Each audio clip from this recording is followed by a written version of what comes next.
अब मैं आपको वो बस दिखाता हूँ जिसमें चेतन सिंह सोलंकी पूरे हिंदुस्तान का भ्रमण करने निकले हैं, लोगों को जागरूक करने के निकले हैं। कैसी दिखती है वो बस अंदर से, आपको बता दें ये बस पूरी तरीके से सोलर से चलती है। सिर्फ और सिर्फ इसका इंजन जो है वो फ्यूल से चलता है, बाकी ये बस पूरी तरीके से सोलर के ऊपर डिपेंड है। चेतन सिंह से बात करते हैं, बस में और क्या क्या चीज़ें हैं वो खुद बताएंगे और आपको हम तस्वीरों में दिखाएंगे कि जिस बात की अपील वो कर रहे हैं कि जब एक बस को सोलर से चलाया जा सकता है तो घर को क्यों नहीं। सर क्या क्या है बस के अंदर, जरा बताएंगे दर्शकों को हमारे। तो ये जो बस है ये मेरा चलता फिरता घर है।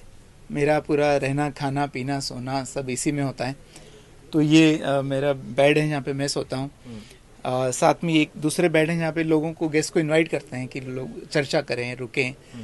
ट्रेन जैसा सिस्टम यहाँ पे एक और बर्थ है यहाँ जो एक और लगा सकते हैं, यहाँ पे 2 लोग यहाँ पे सो सकते हैं।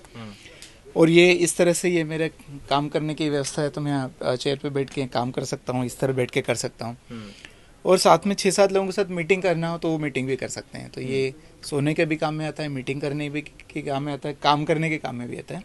साथ में ये जो टेबल है इसको हम ऐसे उठा के पूरा फोल्ड होके यहाँ चले जाती है, तो ये पूरा जगह खाली हो जाता है। तो इतने दिन बस में रहना है तो थोड़ा कसरत, व्यायाम, सूर्य नमस्कार वगैरह प्राणायाम करना है, तो वो फिर ये जगह उसमें, तो 4 चीज़ों का काम हो जाता है। इस बस में ये लाइट्स और ये जो टीवी चल रही हैं ये किन चीज़ों से चल रही हैं?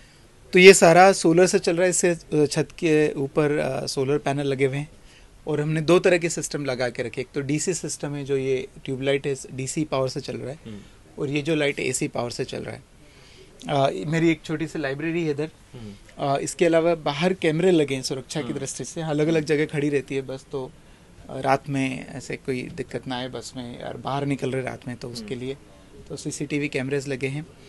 यहाँ पर एक फ़िल्टर लगा है वाटर का, तो हमारा बिना बिजली के चलता है फ़िल्टर, नेचुरल मटेरियल से फ़िल्टर होता है। तो ये फ़िल्टर से हम पानी पीते हैं, बिना बिजली के चल सकता है, तो आरओ वाटर की ज़रूरत नहीं है।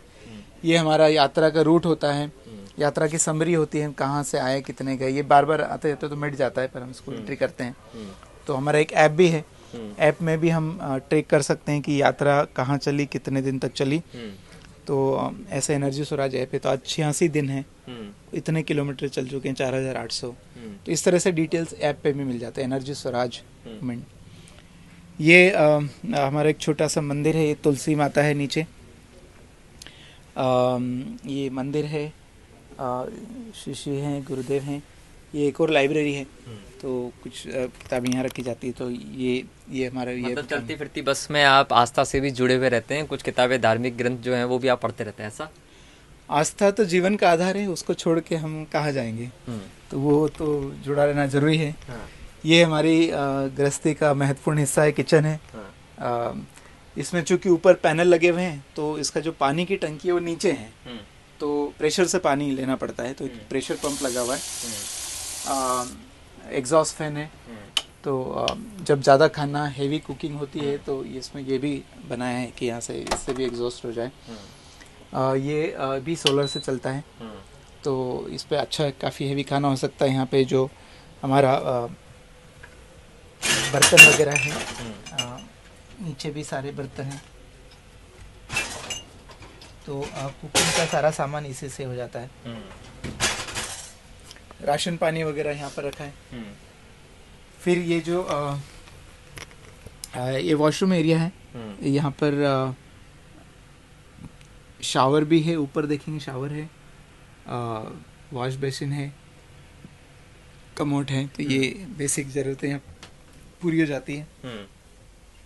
एक और एक्स्ट्रा रूम है, तो जो हमारी यात्रा के कोऑर्डिनेटर हैं, वॉलेंटियर्स हैं, वो सब यहाँ के रुकते हैं।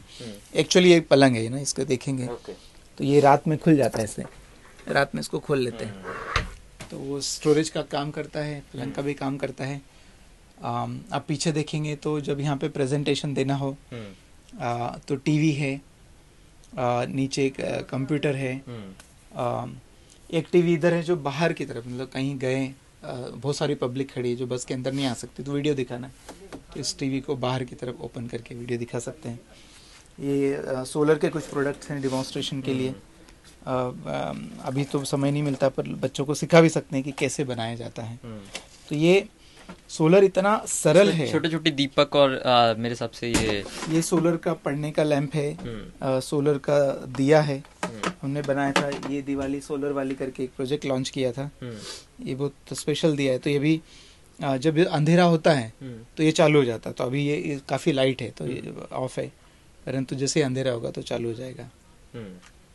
तो इस तरह के कई सारे, मतलब सोलर एक्चुअली बहुत आसान है और हर कोई कर सकता है। हर कोई अपने घर में सोलर एनर्जी से चला सकता है। और मेरे कई सारे ट्रेनिंग प्रोग्राम्स हैं, तो बहुत मुश्किल काम नहीं है। और ये पर्पज़ वही है बस का कि लोग देखें, समझें कि ये बहुत आसान है, हर कोई कर सकता है। और जैसा आप बस में इस तरीके से पूरा हम देख रहे हैं, दफ्तर भी है, घर भी हो गया छोटा सा है, क्या बड़ा घर 100 गज 200 गज के घर में ये सब संभव है? बिल्कुल, आजकल सोलर के तो बड़े बड़े पावर प्लांट लगते हैं, मेगावाट और 100 मेगावाट। तो सोलर से जितना भी चाहिए, जितनी पावर चाहिए उतनी जनरेट कर सकते हैं। इनफैक्ट सोलर की ब्यूटी है कि एक कैलकुलेटर भी चला सकते हैं, बस भी चला सकते हैं, घर भी चला सकते हैं, फैक्ट्री भी चला सकते हैं। तो सारी ज़रूरतें सोलर से पूरी हो सकती हैं। पेट्रोल डीजल को लेकर भी कुछ कहेंगे, क्योंकि सरकार अब ये प्लानिंग में है कि इलेक्ट्रिक के ऊपर पूरे व्हीकल्स आ जाएं, ऑटोमोबाइल सेक्टर इलेक्ट्रिक पे आ जाए, लेकिन बहुत मुश्किलें नज़र आती हैं क्योंकि सब्सिडी उतनी लग नहीं रहा, इतना सस्ता व्हीकल होगा नहीं। आपको लग रहा है कुछ? वेल आई मीन बात जिस तरह से क्लाइमेट चेंज हो रहा है, जो मैंने आपको संख्या बताई कि मात्र 6-7 साल बचे हैं जब 1.5 डिग्री पे टच करेंगे। 1.5 डिग्री टच होने पे कोई प्रलय आएगा ऐसा नहीं है, पर ये परिस्थितियाँ और बिगड़ती चली आएगी। तो इस दृष्टि से देखे जाएँ तो ये हिसाब किताब लगा के तो जलवायु परिवर्तन को बचा नहीं सकते। अब चूंकि अस्तित्व का सवाल हो गया है, ऐसे दलाई लामा ने भी, कई सारे लोगों ने कहा कि ये मनुष्य के अस्तित्व का सवाल है। जब अस्तित्व का सवाल है और क्लाइमेट इमरजेंसी है तो फिर हिसाब किताब से नहीं कर सकते इसको। वैसे भी एक सऊदी अरबिया के एक जितना ऑयल प्रोड्यूस करते, 2000 में एक मिनिस्टर ने स्टेटमेंट दिया था कि जो पाषाण युग था इसलिए नहीं खत्म हो गया क्योंकि पत्थर खत्म हो गए थे दुनिया में। ठीक उसी तरह से जो ऑयल युग है वो इसलिए नहीं खत्म हो जाएगा क्योंकि ऑयल खत्म होगा या मुश्किल होगा, परंतु इसलिए खत्म होगा क्योंकि उसकी कारण जो साइड इफेक्ट है वो बहुत भयानक है।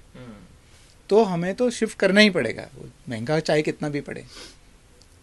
चलिए, मनुष्य जीवन को बचाने के लिए एक मिशन है जो 2030 तक चलेगा, और ये मिशन को देखने के बाद, जिस बस में ये मिशन चल रहा है उसको देखकर ऐसा लगता है कि हिंदुस्तान को इस बस से सीख लेनी चाहिए और अपने घरों में भी सोलर पावर प्लांट को लगाना चाहिए। कैमरा पर्सन राजवीर के साथ सुशील पाल, MPTV इंडिया, अजमेर।